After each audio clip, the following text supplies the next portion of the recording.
Gelê têkoşer re mizgîn hat Adara rengîn şahî anî Xemla welatên pîroz be Ronî û şînî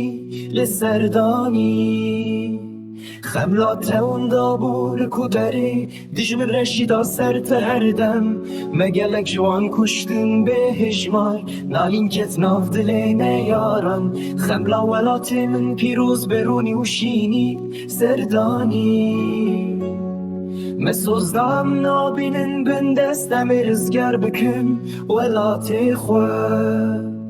Demên dirêj we erd kolatim davû jiyan ji me re bibe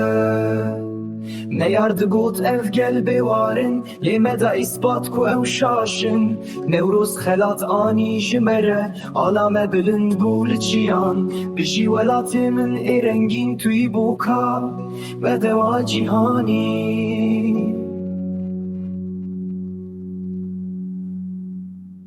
Bijî welatê min ê rengîn tuyî bûka be dewa cîhanî Dijî welatê min ê rengîn tuyî bûka be dewa cîhanî